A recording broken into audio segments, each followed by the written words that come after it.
back for a brand new episode of Secretly Frequencies, the podcast that meets labels and artists from the Secretly family and hears the untold stories behind their musical history. And to say that today's guest has a rich and long history is somewhat of an understatement. But first, let me introduce my co-host for the day, none other than Jagjaguwar's Director of A&R, Eric Deines, who has worked at Secretly since the halcyon days of 2008. A long time, Eric. And I've got the battle scars to prove it, Tom. Okay. Well, listen, let's bring in today's guest, the inimitable Lonnie Holley. And we're recording this shortly after he celebrated his 75th birthday.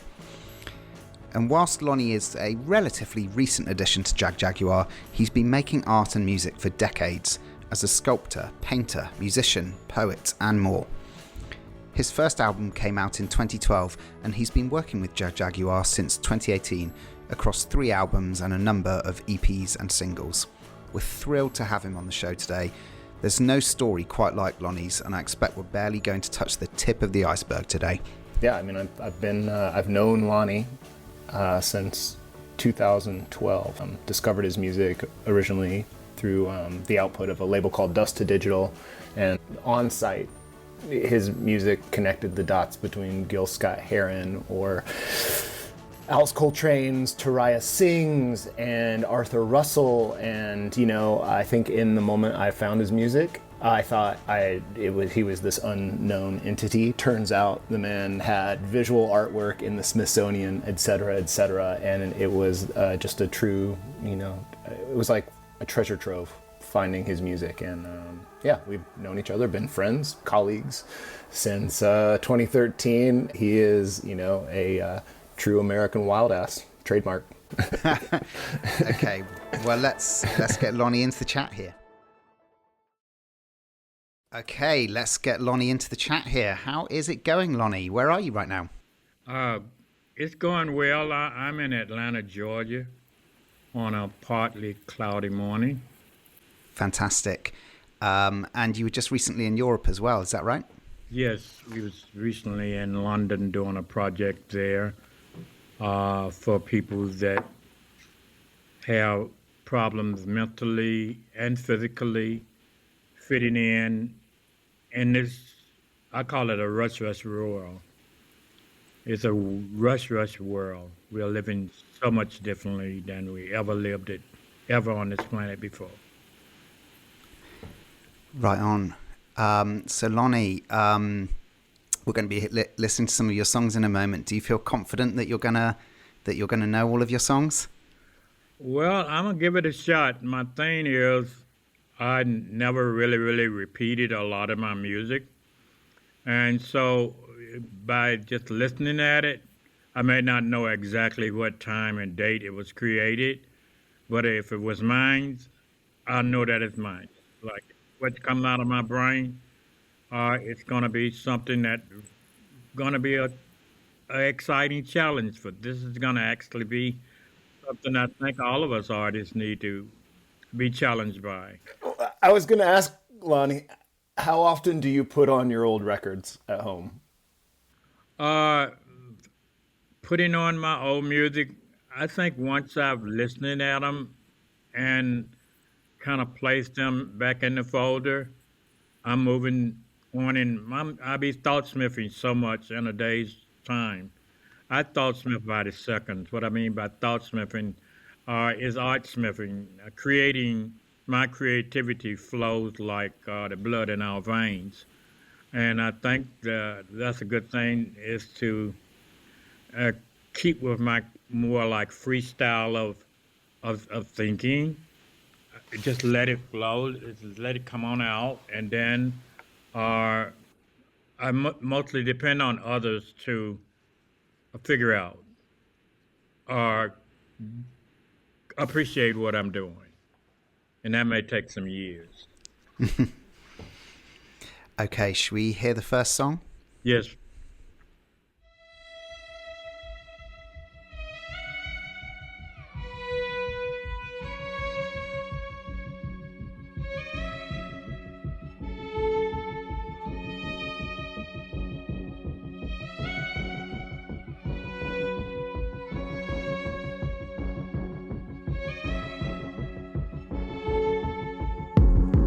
All right.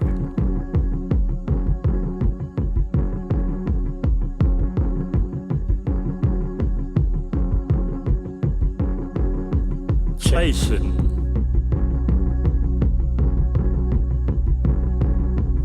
Chasing memories. Something going on in your brain that keeps chasing you. Everyone would say, fucking up your memories. Someone asks me, why did I do a song called I Woke Up in a Fucked Up America?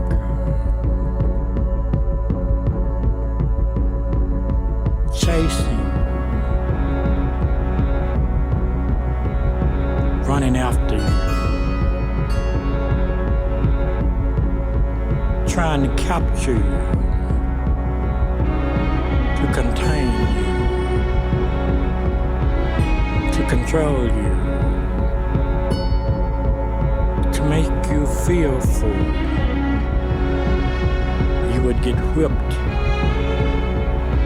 and so abused. Slaves until they was buried in their graves or just tossed along the wayside. Massively bent. No individuality. No individuality. Sometime coming in by the shipload as slaves. When that was not enough for the plan, God damn if that was not enough for the man. Damn if that was not enough. All about the fields that had to be worked.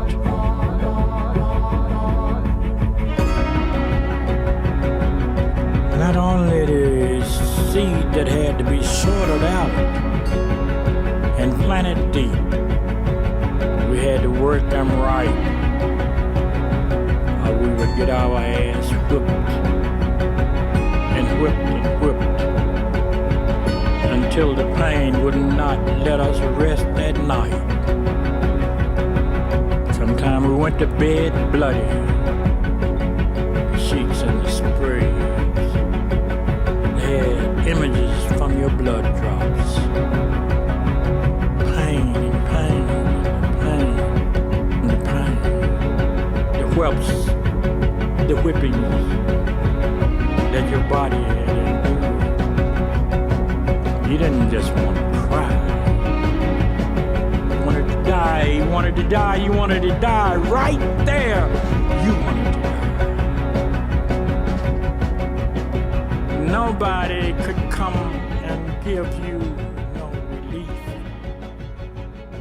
from the pain. Nobody. That was Seeds from the album Tonki, out on Jagjaguwar in 2025. That is so deep. Or, in a sense, sometimes what I be trying to explain in my music is not only for me, it's also for my ancestors, or those that came to the Americas before me. We are shatter growers. We grow shatterly. You know, we can just throw a seed down now, and if it catch root, it'll start growing. But other than that, it can be blown away easily in a storm. My thing is trying to be an example of how to appreciate not only the struggle, but whatever the potentials of going through as humans. And who was the man? And who was the plan? Who executed the purpose? Who told who to do what? all of those things is more like in that song. I'm asking a question. I'm really demanding an answer because we are still captured by the netted of society. Society threw a net on us, and we never was able to free ourselves. We're still in that net, but we're growing. When I listen to the song, I think about you start the song during slavery, but the second half of the song is when you're 12, 13 years old. 100 years later, 100 years after slavery, but the story you're telling and the abuse you're talking about is sort of the same. I also think the song is notable for two other reasons, sort of meta reasons. I think it is the first song in the Jagjaguwar catalog that references in its lyrics a previous song in the Jagjaguwar catalog. And then the first time I think an artist ever says their name in the lyrics. You say, Little Tonky McElroy didn't know nobody, which is the name of the new record we're releasing this spring from you, and a nickname you had as a child, which you should talk about how you got the name Tonky, just for a second. In a sense, what we're digging from now, we got our folks in the ground real deep. So I actually, at 12 years old, I was in Alabama Industrial School for Negro children, which were a slave camp for children. So I was never really out of slavery. In a sense, I was just in a transition of the slavery, the activities of slavery. In Alabama, um, there is no more difference between slavery and me getting a paycheck. Whether I was getting a paycheck by the hour, or the minute, or the seconds. How much was I earning was depending on how much I produced. So with that, from 12, from slavery to me being 12 years old, it was really no difference in that. Not for me as a human. The only thing that I did there were I used a term of sneaking off the slave ship in my imagination to take a panoramic view of what was occurring and what was being built around us. Up to now, I'm protesting, but I'm doing it with love, with the love of my art, with the love of my creativity. I think that if you look at all of my music, everything that Matt has allowed me to come into studios, and many studios beyond here, and my first studio, uh, I have been just having a wonderful time of testimony. That has been my testimony period because even with Richard Swift and him allowing me my first time to be at the piano, uh, Oh, we'll get to it. I promise. It's coming. you was there. Yes, You yes, was yeah. there, but I'm not. I don't want to overroll. I don't want to roll the ball over situations. Okay. We'll get there. Lonnie, I wanted to ask. I mean, this song is called Seeds as well, and I also wanted to speak to you a bit about like what the seeds of your musical life was. When did you first become interested in music, listening to it, playing it? Y'all gonna make me cry because I've been listening to music all of my life. I think music actually kept me content. I was taken away from my mother when I was 1.5. The woman that took me away from my mother was a burlesque dancer at the Alabama State Fairground in Birmingham, Alabama.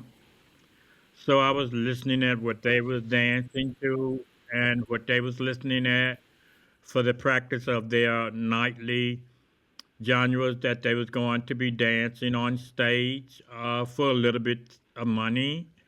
I was a little baby in somebody's arm, almost being like the director or being him that was analyzing conditions, seeing the women's having to go through whatever they was going through. It wasn't just because of burlap. Burlap was not only at the fairground.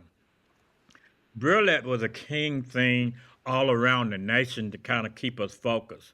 You know, the women with their little shorties on, kicking up their legs real high, entertaining uh, us, the humanities.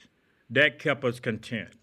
So, in a sense, what I was going through was the contentment of the things that kept humans content. Even in the civil rights era of Birmingham, Alabama, I was growing up at the Alabama State Fairground, no more than a half a block away from the drive-in theater. So here it is. I'm in the growth of growth. So music really was a huge part of your life from the first moment you could remember them. When did you start playing an instrument? I want to go back to when I first started hearing. Mama was a moaner and a groaner and a singer. Granddaddy was a yes, Lord, and praise the Lord kind of fellow. Going to church on Sunday, but Monday, him and his oxen wagon, him singing up and down the road, Mama, getting up early in the morning, going to the city lot, and also digging grave. They was the moaners and the groaners. They did that during their work period. So I was born into lyrically smithing. I call it lyrically smithing because as a baby I was trying to understand what the hell it is that I'm hearing. But I know it had me shaking my head and grooving to it, and that's what I did. Okay, shall we hear some more music? Mama little baby, mama little baby. Tell you about mama little baby and where to learn to love, where to learn to love, learn to love. Mama little baby was born in the cotton field one day. From the cotton fields to the industrial fields of time. Mama little baby kinda grew up all the time. Mama little baby, mama little baby loved this fine night. Mama little baby loved this night. Mama little baby.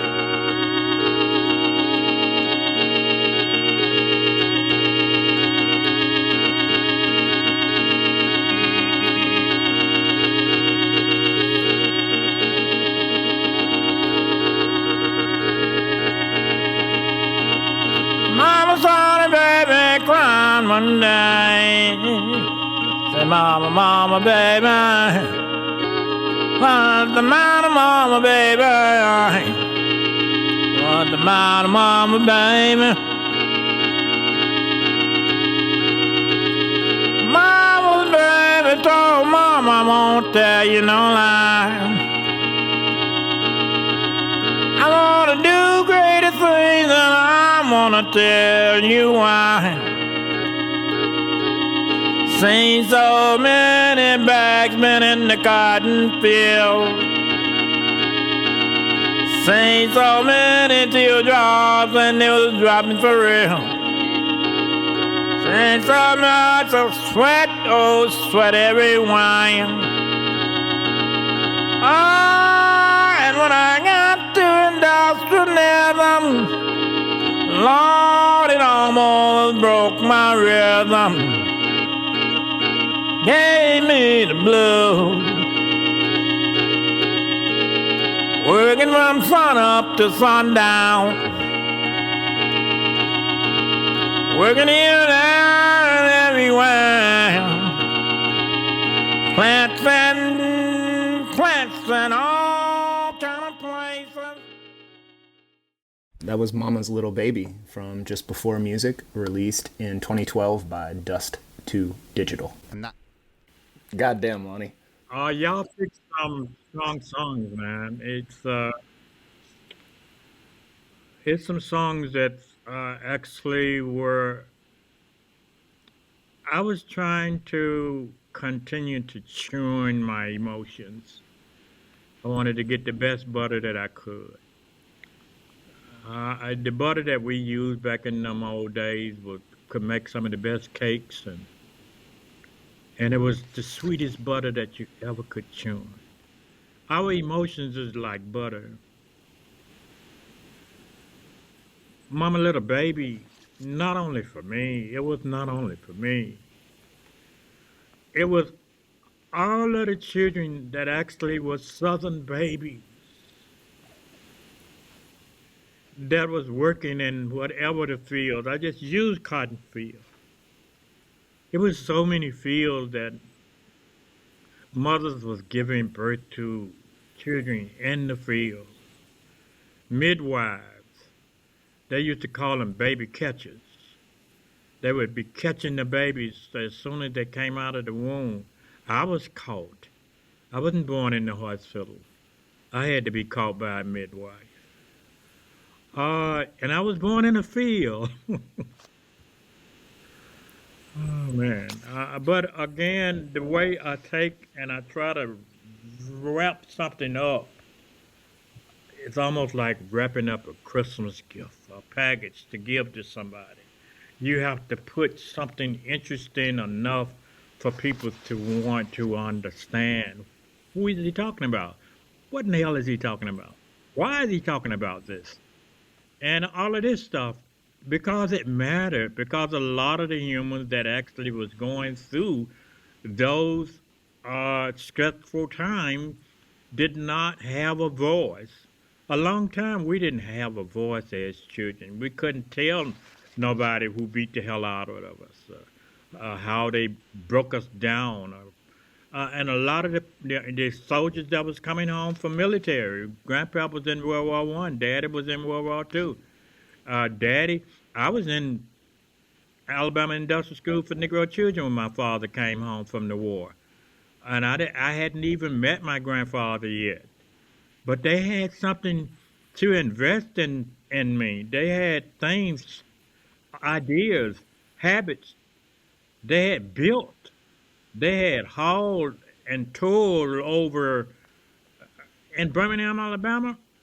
Not only from Birmingham, Alabama, but from all the way from Dayville, from the being humans that was sharecropping and going through the sharecroppers union. These unions that my grandfather and my father went through.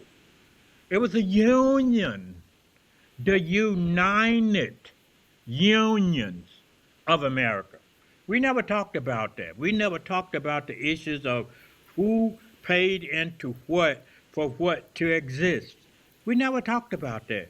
And I'm not getting on nobody's case about which way they're singing or what they want to do, how they want to rap it out, how they want to lap it out, and how they want to talk it out. But it's necessary. It was necessary for somebody to tell the truth about somebody's living habits and how they struggle with those living habits. I had a friend that introduced me to myself, man. And his name was Mr. Walter Mitchell. And he was a Tuskegee Airman. And he saw me working my sandstone sculpture. And he said, "Are you one of those Holley boys?" And I said, "Yes," because my grandpa was named Holley. And that's Holley.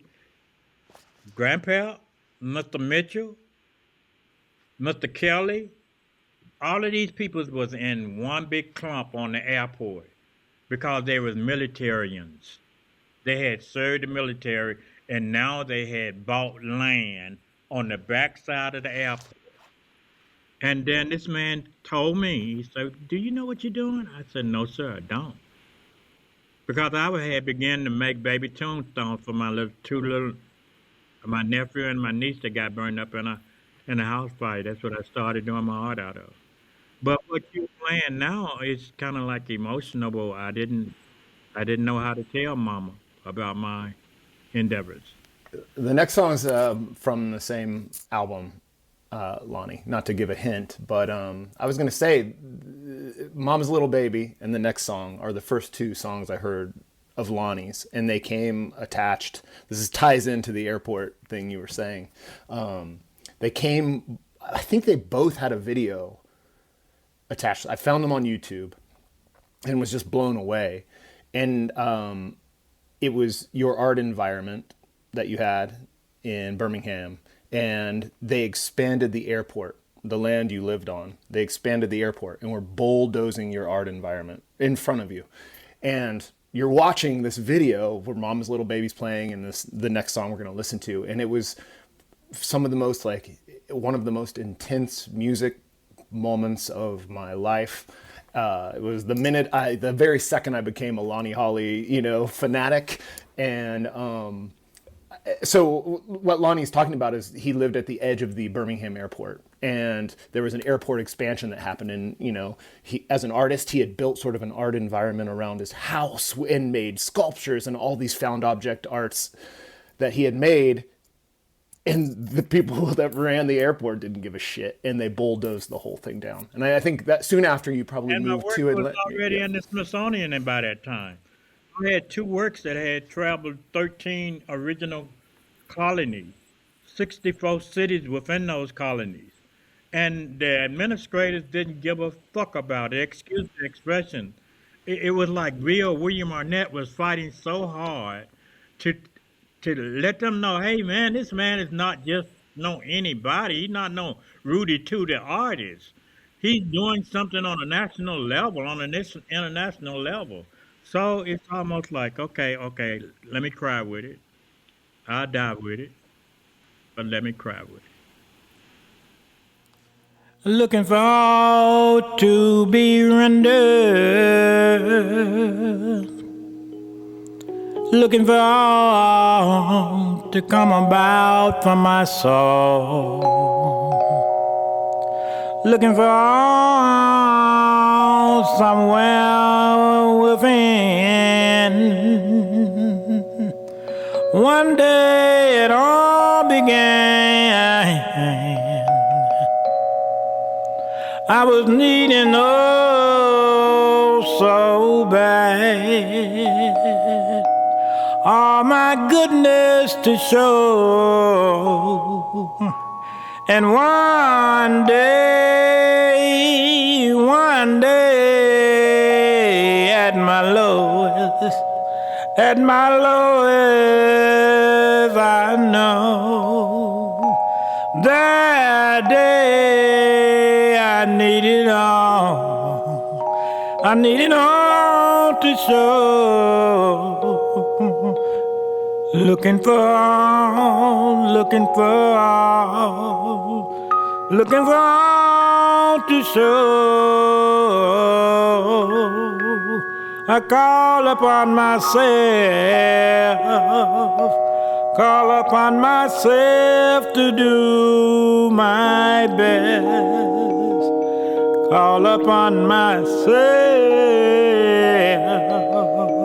I was looking for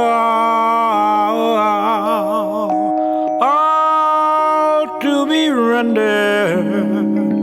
to be the truth from deep inside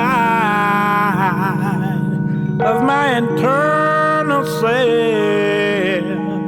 And I told everybody, I say, art is to me. That song was Looking for All Rendered Truth, from Just Before Music, released in 2012.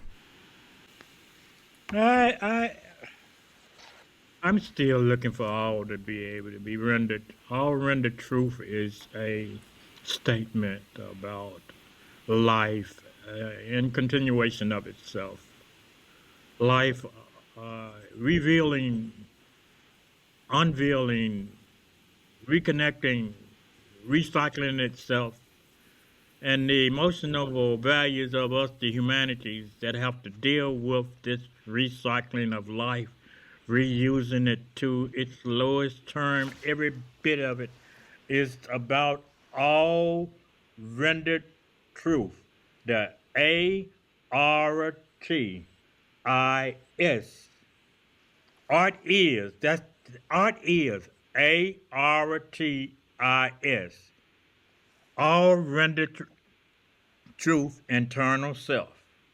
And that's what I was trying to, and it was nobody hardly listening, because there was so much of us trying to do not only myself but all the artists that I met. It's like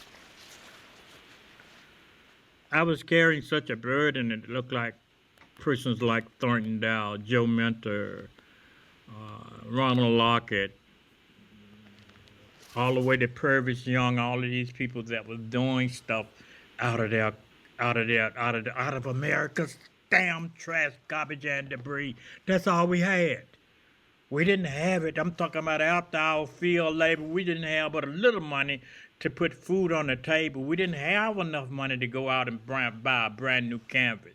We had to use what we had. What I was talking about was all, by any means. And I wasn't talking about taking no gun. I wasn't talking about taking no knife. I was telling the children from the very first beginning as the Sandman, you will not pick up a weapon when you can pick up your creativity and use it. Use it. Show others how beautiful and wonderful what you got deep inside of you can look. It may be looking ugly and rotten and falling apart to one person, but when it comes down to the story of the humanity, and that we show that we would take this debris instead of a weapon. And that's what my friend Thornton Dow did. He did those kind of things just to prove to me. He said, you're going to get some art. You're going to get some art. And that's what he did for William Arnett. And if you know anything about it, William Arnett, if you all don't, please go back, because you're studying right now. We are in a class. Go back, pick up your books, see what kind of books are there on African American self-taught art in America. And that's what this is all about, art and music. Mine just flowed over into music. I just so happened to have another outlet. A lot of the artists did not even go there. A few of them knew how to play a guitar, or do some singing or tap or whatever, but they thought that was foolishness. They didn't think that art or our other types of creativity could fold in and work together. But I saw that they could work together. So yeah, Lonnie, you'd been making art and creating your whole life, but your first record came out when you were in your 60s. Is that right? Yes. So how did that first record come about? Who was involved? How did it make me feel? How did one that came out of the studio make me feel? Mm-hmm. It made me feel so proud. Matt Arnett had a studio set up down in Gee's Bend, Alabama, where the Gee's Bend Quilters was doing some old remake of works that was in the Library of Congress, and they was remaking some of the songs that was on a list of songs that needed to be because by now everything was being digitized. Is a lot of times the reason why I'm saying what I'm saying about art, because all of these old songs that we had, they was on 45s and on 78s, 33s, and things like that, all the way back to the earlier wind-up kind of machine. Well, now all of this stuff have to be redrafted and reconsidered and reprocessed into the digital. So, in a sense, if you look at what Matt is and have done, and how he brought me into this circle, I call it a circle, where that he had a tape of mine that he had been listening to, and I had did a song called Six Space Shuttles and 144,000 Elephants, honoring Queen Elizabeth's inauguration or birthday, whichever one that she heard it first. And Six Space Shuttles uh, were indicating the works that I had thought about, created these space shuttles out of found objects, and then put them into space with six queens from different parts of the planet, where they can all go out into space get a verification of what this, not only our atmosphere needed, what our earth needed, what everything needed, come back, sit down, come together as a people, as women. Because by this time, women was doing great rules. Queen Elizabeth took the throne in 1952. I was just 2 years old. Had no idea that I was going to end up being the artist that I was going to be. But my mother loved the Queen Elizabeth because Grandpa went to war under her rule. Daddy went to war under her rule. So Grandpa came back home talking about this queen. And to a lot of people, she was almost like an invisible uh, uh, status quo. But again, some black people that was intelligent enough to see the offerings or the sacrifices. What I call sacrifices, anytime a person take and put their efforts first and work hard as hell after there was efforts to get something accomplished from just one single bit of them, that's a sacrifice. And so I said, okay, I think I need to do something greater than anybody ever done on earth before. And this is the way I think. I think way beyond the normal thinker. I wanted something to be happening that would challenge the children. 144,000 elephants? How long do it take them to grow? How much food do they need? How much water do they need? How large can they grow? I wanted to challenge them in just figuring out all of these different things at one time. How many parts are there to the space shuttles that is going to be larger than the Hindenburg and the Titanic both put together? So all of this stuff was like, wow, what the hell is he talking about? What? But Matt had sense enough to say, oh, I got it, but I don't know what the hell to do with it, but I got it. And so when he took me into the studio, that was one of the first pieces that we recorded. Damn, I almost put it on this list of songs to listen to, Lonnie, but you all can pull it up right now. You got the technology. Oh my God, right? it's a banger. Like we might have to call an audible on the pod. One of y'all pull it up and then play it before I leave. You can slice another one and put that on there. I imagine Tom has a different sort of emotional relationship with Queen Elizabeth, but we'll save that for a different pod. Well, I'm sorry if I struck. I mean, to me, she was I have no idea what a lot of people be going through. We just had a show in Camden. We had a show in Camden at the Camden Art Center. It was considered to be by humans a great show. I never try to put myself in the wonderful or the most wonderful, but I just try to let it be what it's got to be. Okay, let's hear the next song then. I went to sleep. I went to sleep, anticipating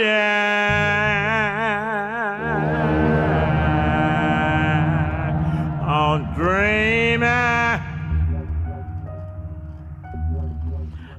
I fell deeper, deeper, deeper, deeper in a dream.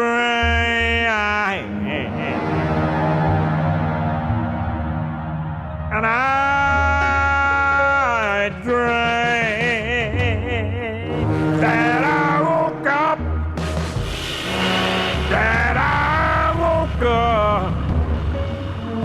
in a fucked up America. Pain was going so bad. Himmel was crying.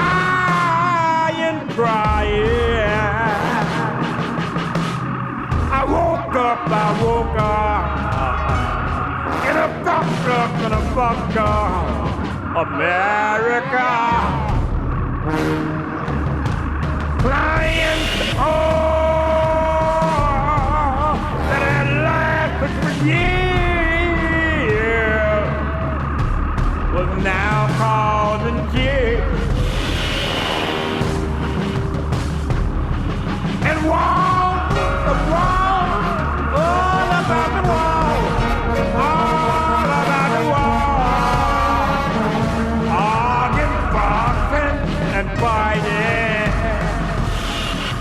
war.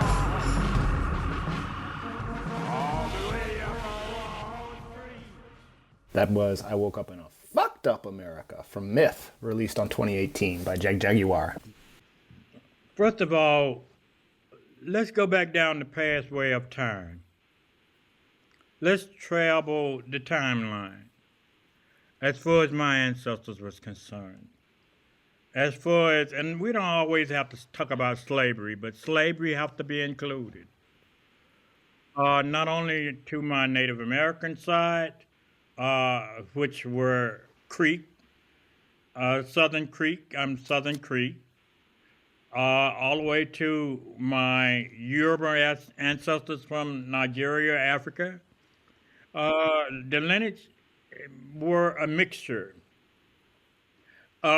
Friends, when we befriended somebody, what my daddy befriended, what my grandfather befriended, that was their friends. And for some reason or another, their friendship even affected us. Because some of my grandpa's friends helped mama raise her 27 children out of 32 pregnancies. And the Eastern Star Sisters, they all was friends. There was so much. The thing about what that statement is, I woke up, and I was anticipating on changing. I was anticipating on me singing something that can rearrange, that can make a difference, that could help, that could keep people out of prison, that can help them change their mind in whatever crime that they was being charged of, that could help the judges, the lawyers, the attorneys, that could help everybody on the penal system to get a better understanding that it's better to have a working people than to have a people that is dying and crying and moaning and groaning and in a fucked up condition. Not only were we messed up and forbidden this, but we were stuck in the quicksand fields of stupidity. And once they put us there, they said they're so stupid they're never going to try to climb out of it. Even if we put an ungreased ladder in there, they're never going to try to climb out of it on the ladder because they're going to be too busy pulling each other back down in the pit of stupidity. But the whole thing about me, what I'm saying to everybody with these songs, and I was crying a few minutes ago because I can't help it. I'm a very moody person. I can't help it. I put my heart, my soul, if there's a heart, if there's a soul, I'm putting everything that I have into trying to correct this. This is the reason why I'm traveling all around the world now. People are requiring that I come. We just got back from London and where we were, Matt? Matt? Where we were? What was the question? London and where about? Antwerp. Antwerp in Belgium. Where almost every bit of my singing has to be translated. Where I'm having to have people using sign languages to wow. I didn't think that this was going to go this far. I didn't think that this was going to go this far. I don't know what people are thinking about me, but I do say I think, and again, Tom, I thank the Lords of London for choosing me as an African-American artist in Alabama, in Birmingham, Alabama. I'm so thankful. And I don't even know who they were. Really, I don't. But I'll be showing my appreciation.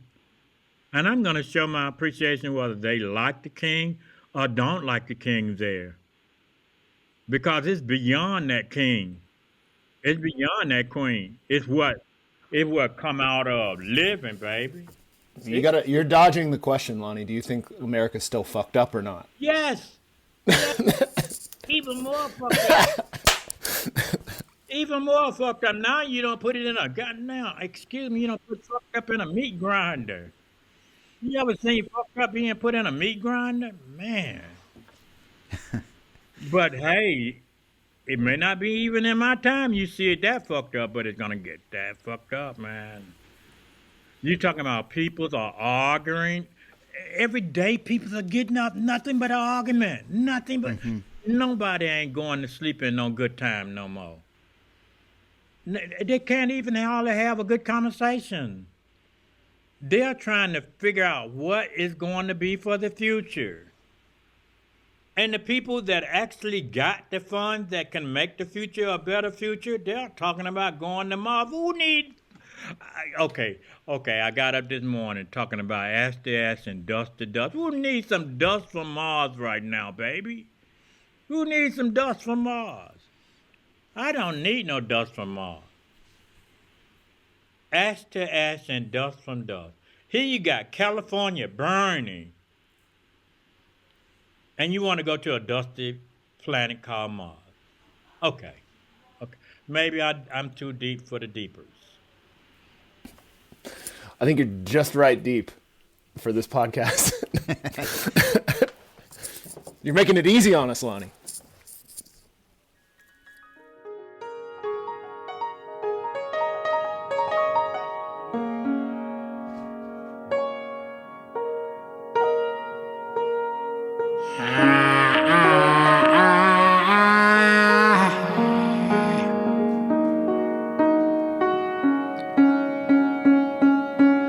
Took my mind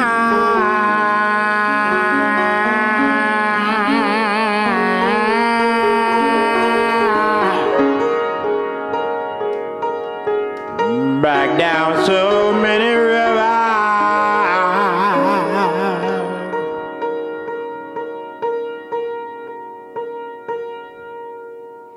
back down so many rivers of humankind.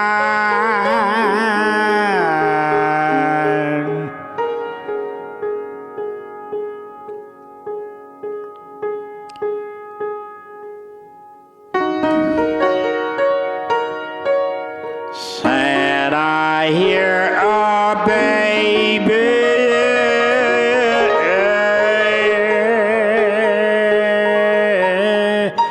hear a baby crying.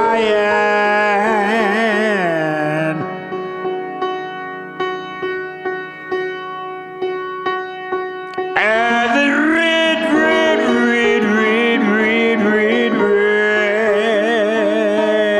the river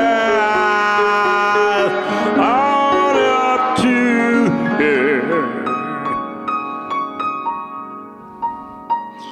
little baby.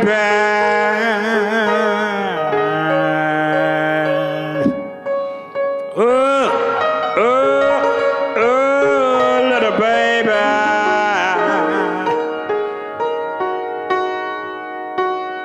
I sung to know that it got so brown,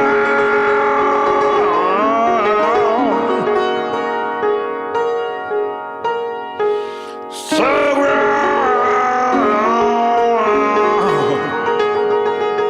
so many got so brown and shout out hallelujah.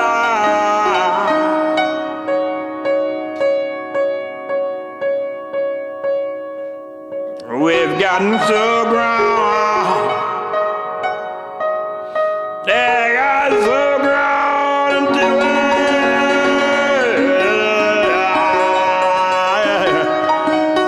song hallelujah.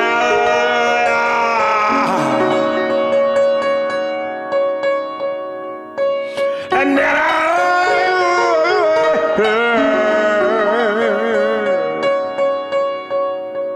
of the old adventurer, first steps off the river, onto the banks.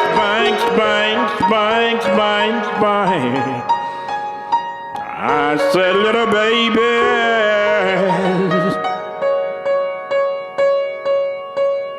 by way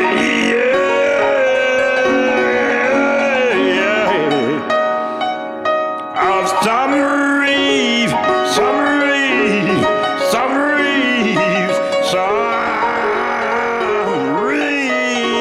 from beside the water.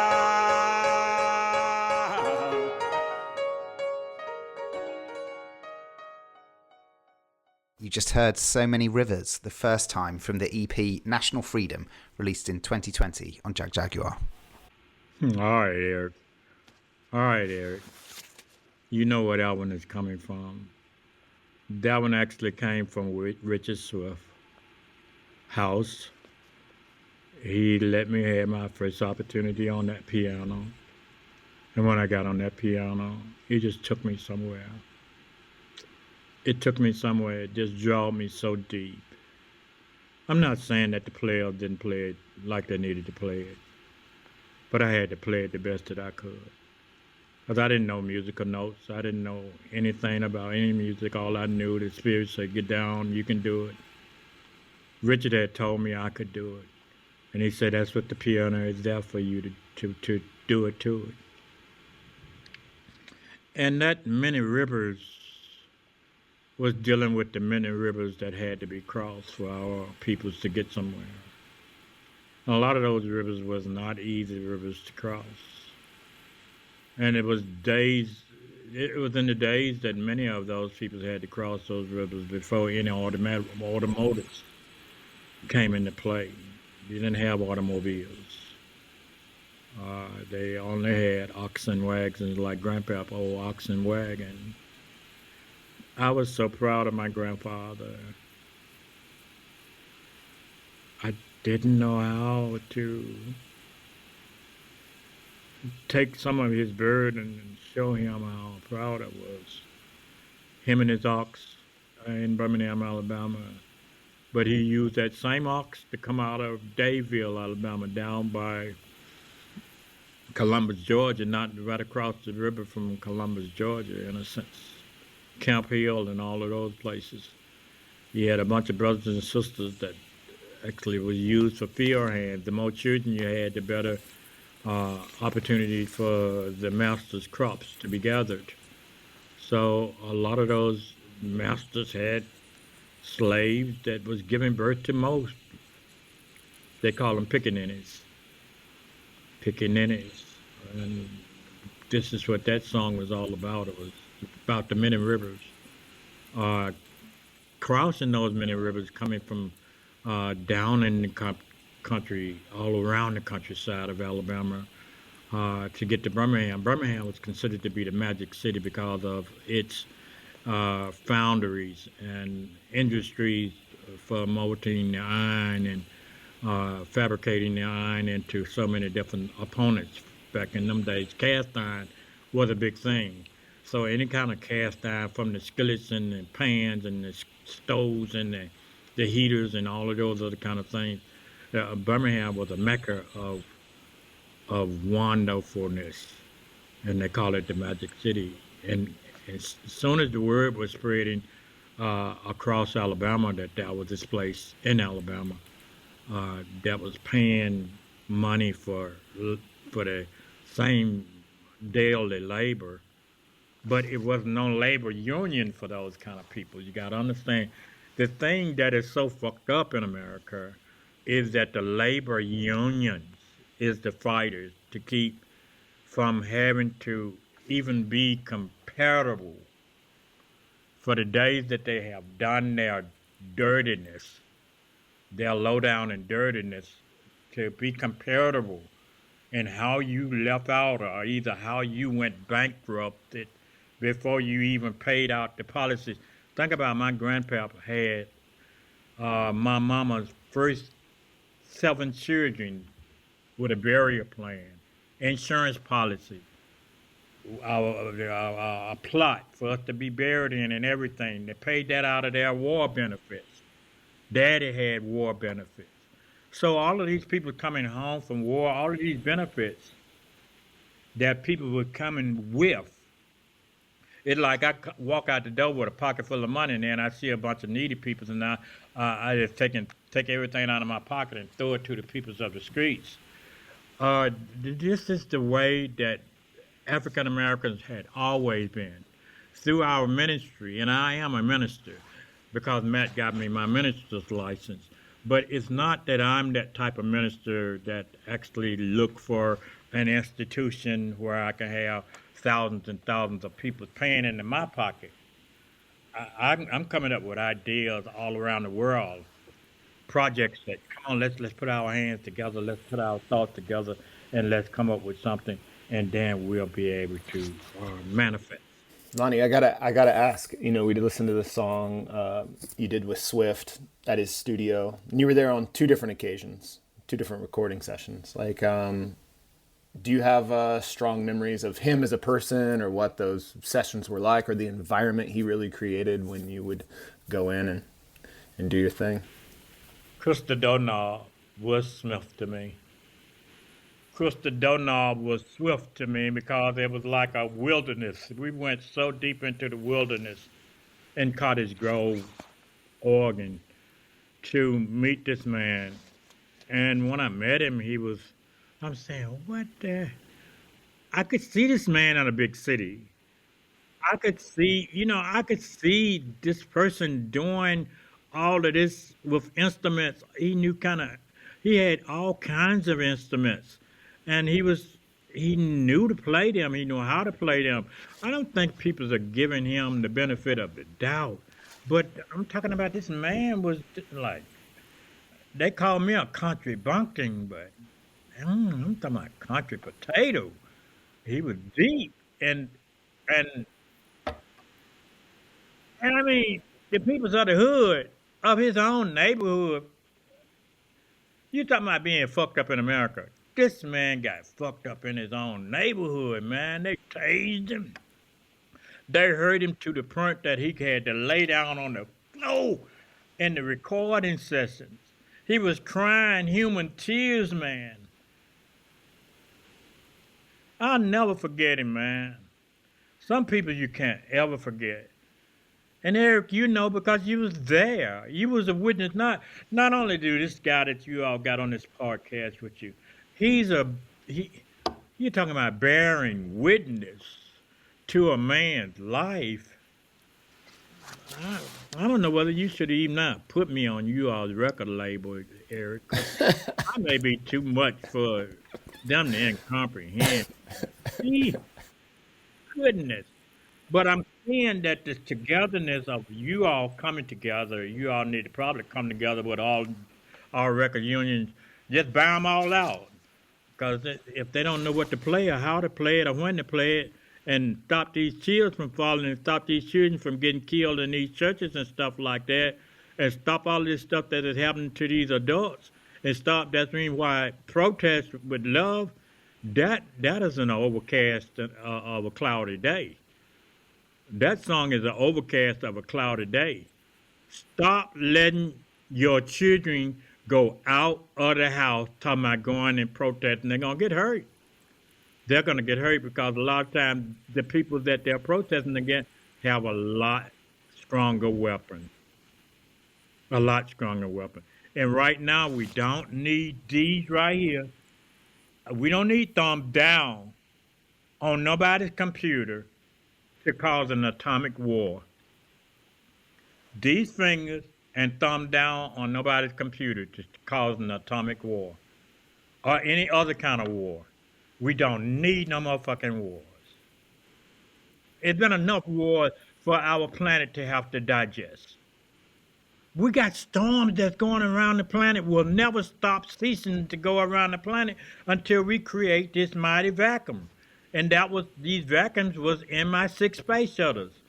We were taking filtered air, my friend. I'm sorry. Maybe I'm talking too strong. But nobody didn't want to deal with me. They call it trash, garbage, and debris.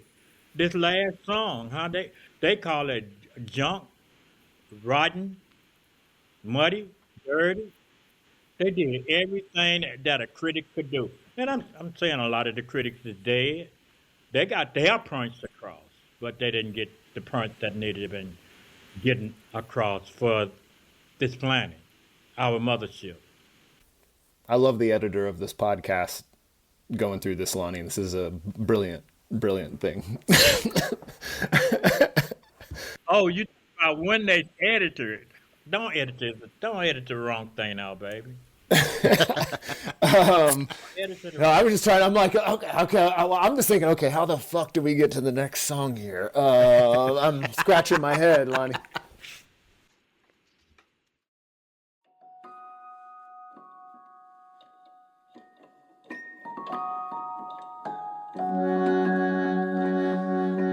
you find your kindness?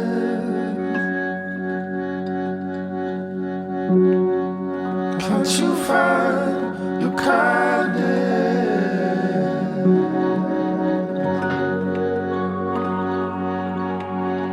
I'm salt on the road, I know.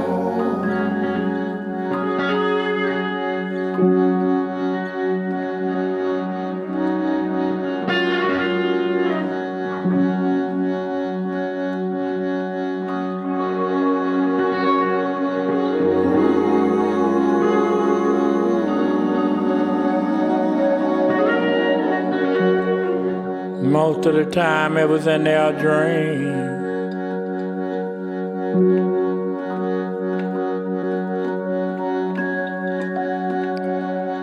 Most of the time it was in their dream.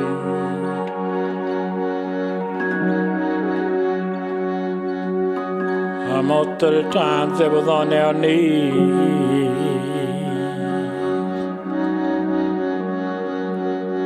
Telling me not to cry because I was the little baby.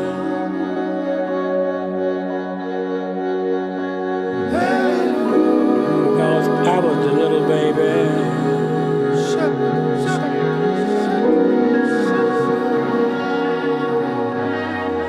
About to cry. That was Kindness Will Follow Your Tears, performed with Justin Vernon and Bon Iver from Oh Me, Oh My, released in 2023 on Jagjaguwar. Can you find the kindness? That's a wrestling match for a lot of people that has been hurt and abused. It become a wrestling match to find kindness in themselves, to not only be a contender of life, but to finish life itself without having the problem become problematic. I think Jack Knife, when he did the collaborators, when he chose the collaborators for a lot of the music that I've been singing lately, he chose them well. But the main thing is that when the collaborators befriended me, or should I say befriended me, they had a lot. They had a lot to listen to. I'm sure Eric got a lot more calls to send them more information about me after they start hearing about this Lonnie Holley. Who is this Lonnie Holley? Who is this lost and found person that you go to lost and found, say, I lost something. And then you say, oh, I found him. It's Lonnie Holley, Lonnie Bradley Holley Sr. And now we can work with him. Hopefully, do you have the kindness? Do you have that kind? Kindness is more than just kindness. It's, do you have that kind of brain to figure out things? Do you have that kind of body that don't mind getting down to the nitty gritty, getting down and being dirty, getting down when a baby needs you and you hold that baby even though it's not your baby? Be a good example for baby mama's boyfriends, baby mama's children. It doesn't matter. My thing where I was somebody's father, I was somebody's brother, somebody's son. I was all of these things, somebody's grandson, and I had to prove myself, somebody's cousin, somebody's relationships. And so beyond me just staying in one relationship, I wanted to show that I cared enough to do what I had to do in that relationship. Let me move on with my kindness now. Don't interrupt my kindness. Don't disturb it. I've been through many hotel doors. And the best thing that I could do when I go into the hotel door is to hang the do not disturb thing on the doorknob. don't even touch the doorknob because I'm in thought. I'm there trying to figure out what I'm going to do when I go on stage. So the disturbing somebody's contemplated effort. A lot of people end up with talking about, oh man, I was trying to write and I got writer's block and I had to go around the block and I had to run around the mile and then I had to go just to get a thought. No, you don't. You have to just pull yourself together. You have to come within yourself. Stop being selfish. Selfish killed a lot of our dreams. Selfishness killed a lot of our dreams. America is built on dreams. And somebody is ruling now that want to destroy all of those fucking dreams. To make us start all over. I mean, do you know how much poison that I went through in the cotton field sowing all of that fertilizer by hand? It was seeping in my skin. It wasn't no tractor. They used us. Ain't nobody talked about that. Ain't nobody talked about the pesticides and all of this other kind of things. America, America. If I am representing God, let me shine my light on you. I can't make anything out of nothing that doesn't want to be nothing. If we want to go back to nothing, y'all gone on back to nothing. I'm going to continue to go forward, making plans. Oh boy, making plans. Making plans. And that's what we're doing here. Now, I appreciate this society. What you got up there? I can't hardly read it. I ain't got but one good eye. This eye here, I got hit in a nail, stuck me in this eye when I was 9, so I can't even not see you all on the screen. So my right eye is what I'm seeing. It look like is a wonderful word because it's society podcast. That means when people got together and became a team of people that was going to be bringing you an introduction, a new introduction, because podcasts is rarely new. You ain't had podcasts no more than 3 years online. And so if your podcast go back 3 years from then, and this gonna be one of the best ones ever hit the Goddamn right. These cats right here, man. Y'all ask for it. Say what to say. Be careful what you ask for because 9 times out of 10 you're gonna get it. I believe the deeper we go in our thoughts, and our thoughts is a wonderful place to be. Because you're going to be there anyway, whether you want to be there or not. Sometimes you've just found, what are you gauging at? And you're looking at the wall, and the wall don't have nothing there on it. Stop gazing at me. Or, what the hell are you looking at? I'm trying to look at you. I'm trying to figure you out. I'm trying to understand why you are who you are. Why were you even born? What is your purpose of life? What is the situation? Why did we build all the things that we have built just to tear them down? Why did we build all of these things that we built just to drop bombs on them without any considerations? Why is there wars and rumors of wars? Why do we have to discuss the wars that has been when we are trying to get to, I ain't gonna study war no more. I ain't gonna study war no more. And all of that kind of stuff. I'm liking being on this journey with you, Lonnie, because I don't think you listen back very often to these records. So it's fun to watch your face, hear your music, I think is kind of amazing, which the people out there in podcast land don't get to see. But that the other voice on that song is Michael Stipe of REM, who one of the hugest sort of rock stars of the 80s and 90s. but also happens to be an advocate and collector of artwork made by Lonnie and the names of people you dropped earlier in this podcast. And I don't know, you've met Michael Stipe a couple times in person, right? I think.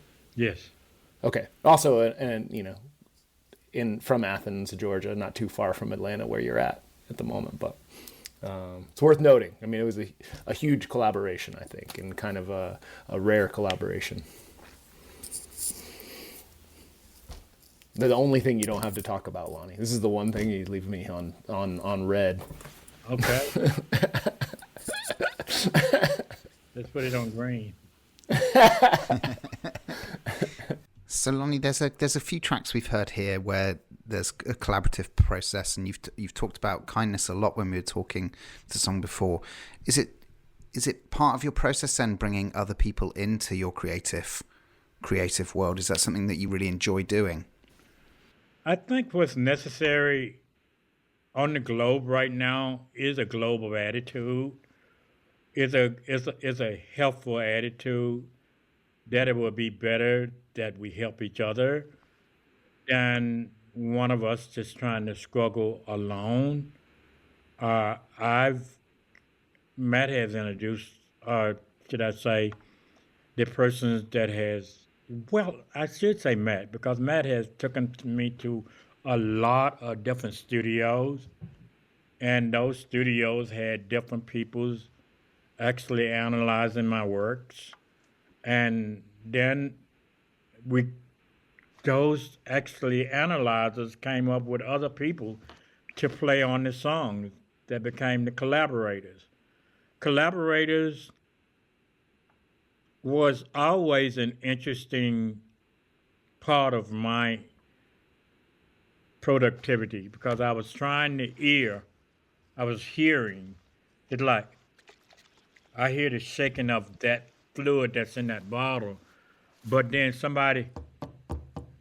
I hear the beating. It was so many things for me to do the same thing that I was doing at the age of 1.5. I was picking up on all these sounds. I was listening at the elephant row. I was listening at the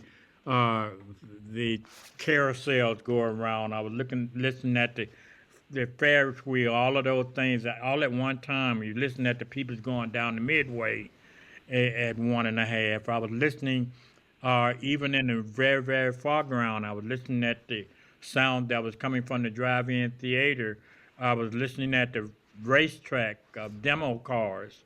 All of these things was going in my head at one time, and I was trying to filter them, not to try to pick out the strongest sound, but to just put each sound in its place. And that's the way it is when you're collaborating. And the way that I could show my appreciation for that was just to keep on singing and give it hell. Just bring it. I'm going to test these people. I'm going to test them. I'm going to see if they're going to be able to keep up with me and bring it. And they did. Man, I'm talking about they brought it, man, out. But after being broke, it's like breaking a new horse. You could ride easily, baby.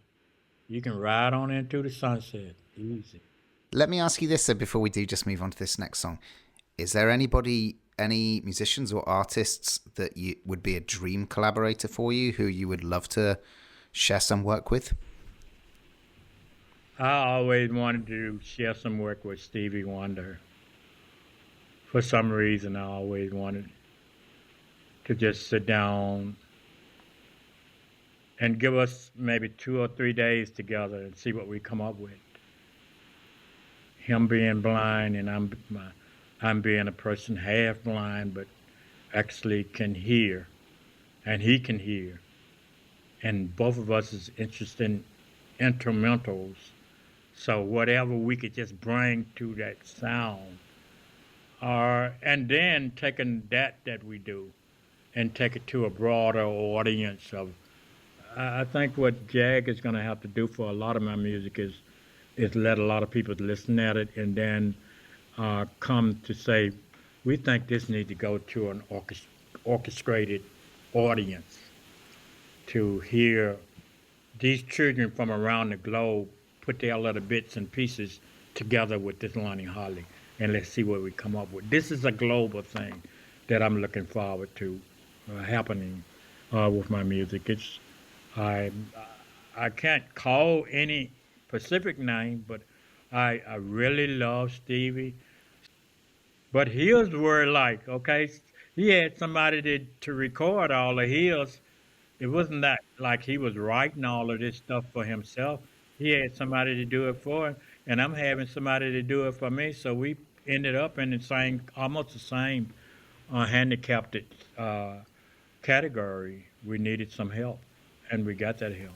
Now And you've given me my next A&R mission, Lonnie. I gotta find Stevie Wonder. Gotta bang his line.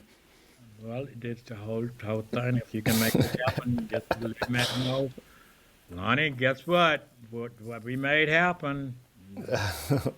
If I'm not You never know, man. if I'm not sick and gone, I'm getting on up. Let's get it on.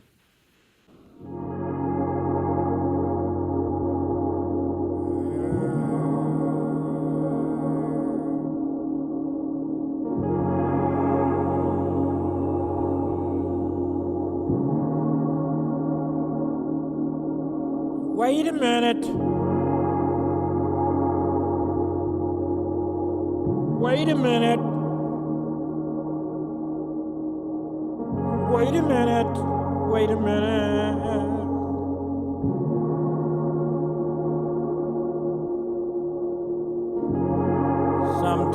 Sometimes I find myself with my head in my hand, wondering, did I do enough?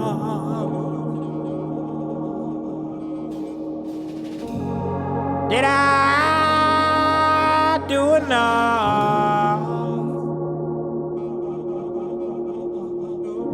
as a human, a son, a friend, a father? Did I give enough of me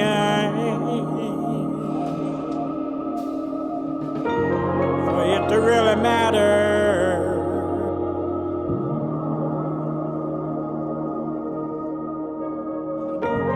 Did I learn enough?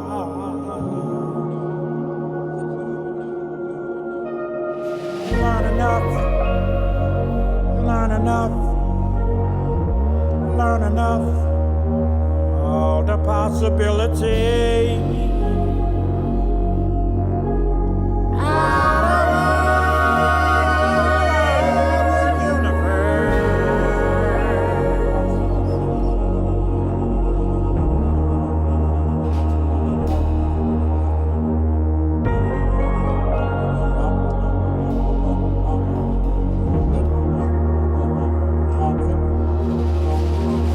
Did I do enough?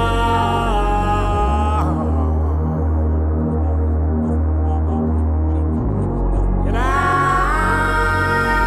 do enough? Did I?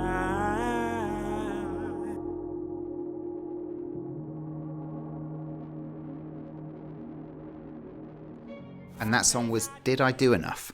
From the album Tonki, out on Jagjaguwar in 2025. Did I give enough of myself? And a lot of times I had to think who was going to take and watch all that I was doing.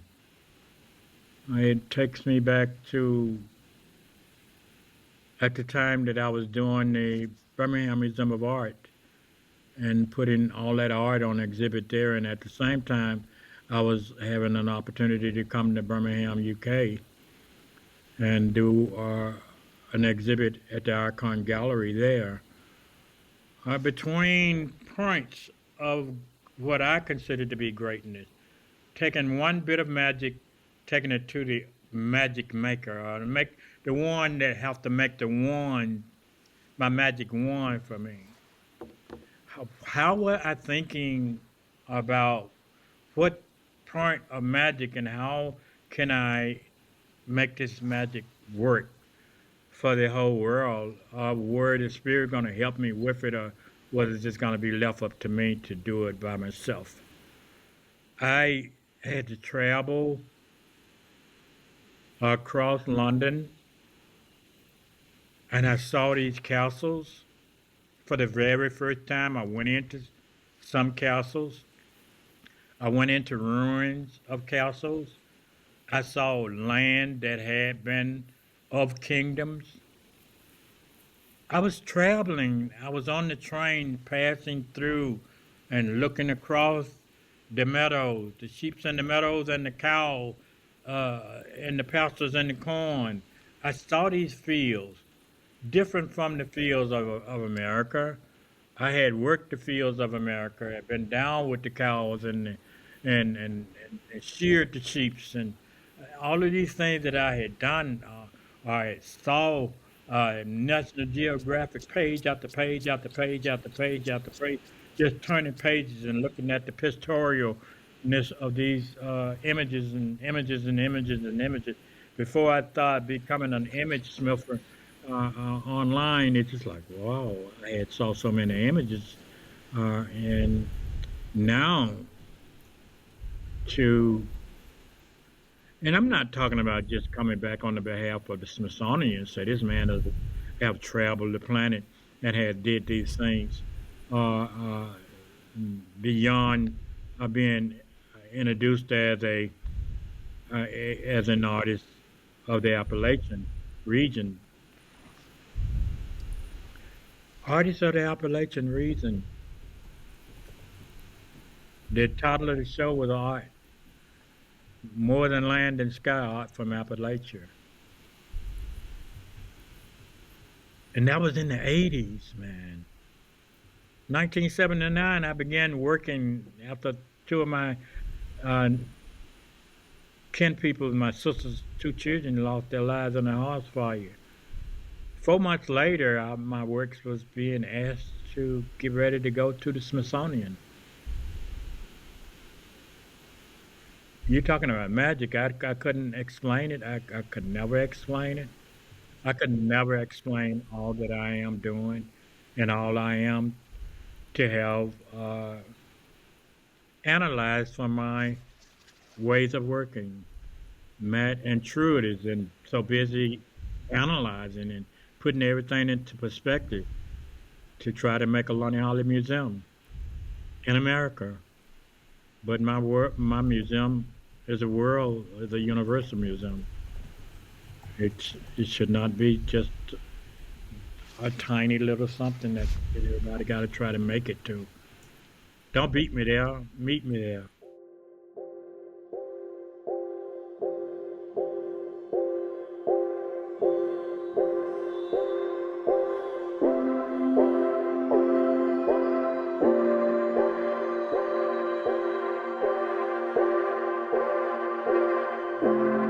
But are we ready?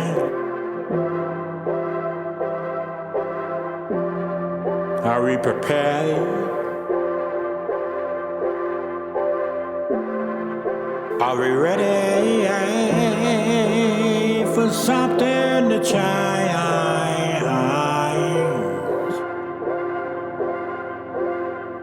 Something to happen.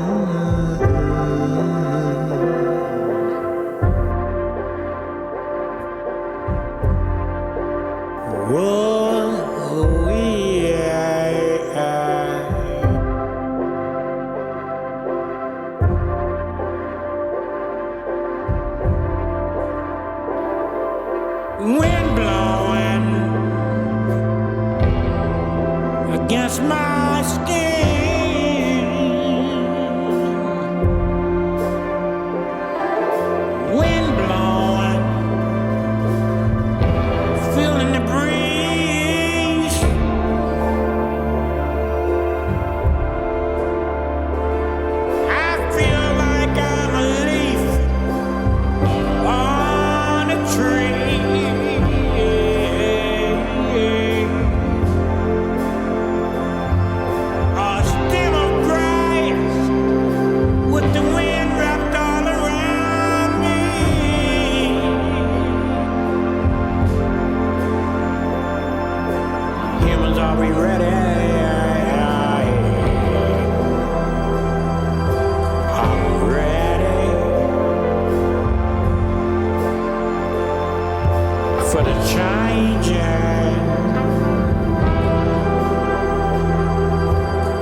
that song was A Change Is Gonna Come from the new album Tonki on Jagjaguwar. Many times I feel like I'm a leaf on the tree, just trying to hold on until my season ends. All right, I got to ask this question, Lonnie, because you grew up in the South, you know, middle of the 20th century, around the church. Were you aware of or a fan of Mahalia Jackson's music? Or did you ever see her perform? Man, that woman blew the top off of whatever she blew the top off of. She was big like my mama. When I first saw her, she was a impediment of my mama. And it's something that I wish that my mama could have done with her musical talents. But she didn't hold back. Mahalia Jackson, somebody need to study her works. She didn't hold back. She came on with it. And she did it in that boldly.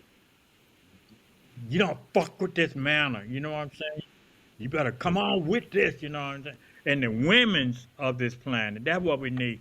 We need strong women's. I ain't trying to get on y'all, whoever y'all organizations are, but y'all got to be strong, baby, because this is the time where them babies are gonna need y'all. And y'all got singing voices, speaking voices, or just hollering. But I thank you all for giving me an opportunity to play on your podcast here. Thank you, podcasters. Okay. Am I allowed to ask one more question, Tom? Or am I done? Okay. I say something really pithy all the time when people talk about you and talk about your music and talk about your art, because I think a lot of it, of course, comes from pain and sort of a time in America that's unfathomable, an American experience that is unfathomable to me. But I always say at the very end of the conversation, I say, but hold on, Lonnie Holley is a success story. What do you think about that? What I think about being a success story after a lot of aftermaths that are still occurring in America. And I got to put it that way. They are still occurring in America. And we are trying to combat them with what we are building and what we are creating for futuristic knowledge that's going to be AI library, the library of AI, artificial intelligence library. And because there is not going to be enough libraries, bookified libraries to hold the information that we actually is talking about now. And what I mean by that, if everybody focus on me for the defined debris, the particles, this stuff that actually is going to matter to our universal survival on this planet, our climate, not only climate change, climate conditions, and what's in those conditioning that have to be understood.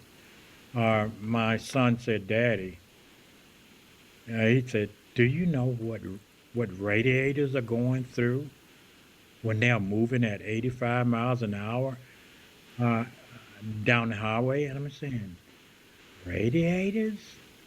I never thought about it like that. And now we are using more aluminum radiators than copper radiators. Man, you be going down the highway almost 75, 80, or 100 miles an hour, and your radiator be being chipped to pieces by the granulated particles and debris you running in through. I'm saying, here it is, my son talking to my grandchildren discussing. I enjoyed. I really enjoyed it, and I have enjoyed you all. But the main thing about trying to get people to look deeper and figure out which way do we go from here. The main thing is, where do we go from here? And I hope them people in Washington, D.C. don't really get too mad at me without going in the library and seeing Souls Grown Deep, because Souls Grown Deep is in the library there, new president. All the administrators, it's in the library. You go right across the street there and see supported by the ancestors while controlling the hands of time. That's a dynamite piece. Oh, don't drop no dynamite on that piece because it'll blow the smithereens. Lonnie, it's been amazing having you on. Absolutely loved it. I wish we could talk for another few hours, really. I feel like there's so much more to talk about. You all will make up another package. Don't tempt him. Don't tempt him, But, Tom. but Lonnie, I one last question I have for you. Yes. So we've played a few of your songs today. What song would you choose for us to play? What would be the one that you feel, this is a song I really want listeners to hear? I think for you to play, I think you would probably have to go back in the files a little bit for you to play something. There were a couple of pieces that I did that actually got some video to go with it, and I think 6 Space Shuttles and 144,000 Elephants is one of those. That's got a video to go with it. And I think Woke Up in a Fucked Up America, give them all of that, because it's got a video also, and it shows bits and pieces of not only my prior environment, but it also shows Joe Mentors, one of the artists that Matt is working with now, trying to get people to understand the African village that he built in honor of the slaves that were brought to Americas. And I'll leave it up to you three to toast on maybe 2 more. I'll leave it up for you all to come up with a choice of maybe 2 more after that. Okay. Thanks, Lonnie. Love you all. Looking forward, okay? Yeah. Thank you. You're good to head. Thanks, Lonnie. All Really right. appreciate Lonnie. it. All right. Take care, bud.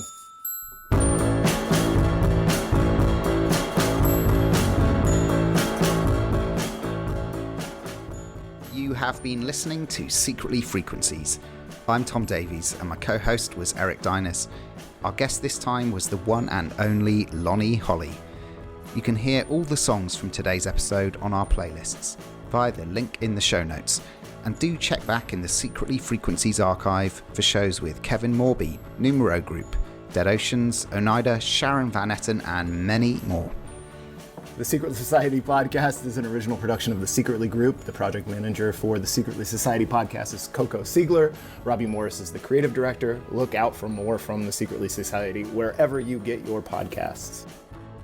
And to finish up the show, at Lonnie's request, we'll leave you with his song, 6 Space Shuttles and 140,000 Elephants, from 2013's Keeping a Record of It on Dust to Digital.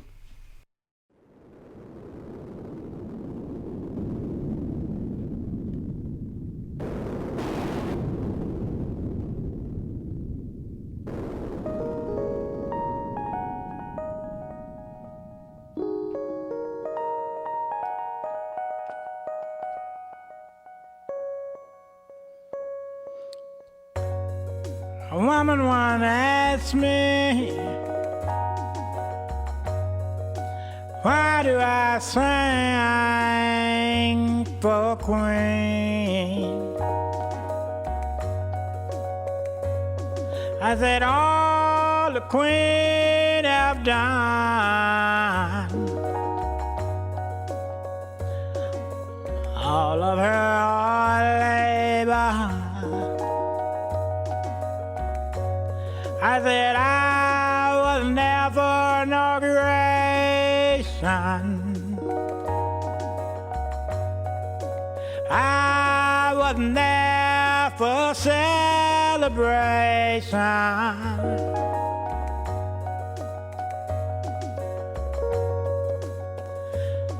But I'm around when her birthday comes. So happy birthday,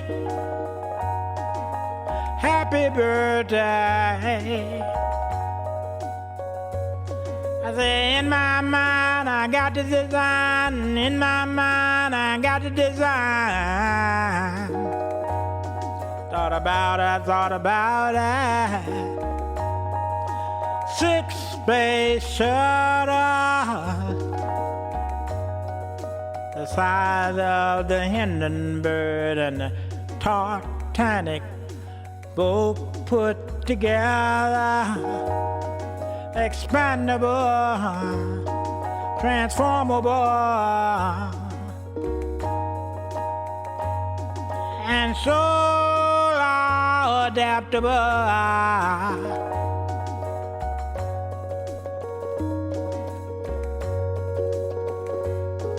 And just for the show of it, for the nose of it, 6 space shuttles and 144,000 elephants. Divide them by 6.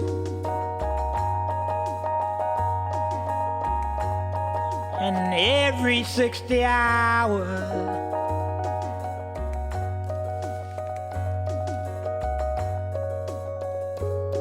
let one leave the earth from here, and another one leave the earth from there, and another one leave the earth from over yonder, and another leave the earth from down yonder, and another one leave the earth from up yonder. By the time all 6 get off in the universe for the exploration of the planet Earth, when queens get together,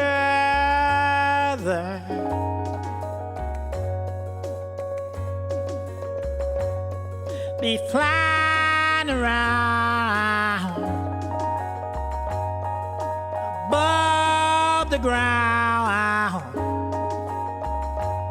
And when they come back down, when they come back down, when they come back down,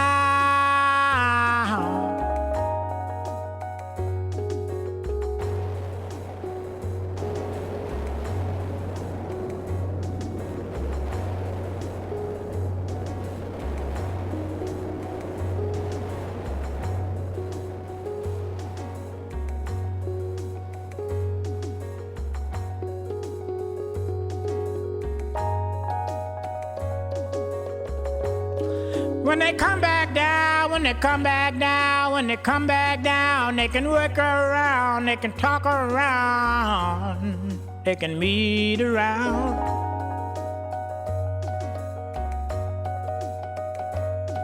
They can heal the ground, they can heal the air, and fix the water too.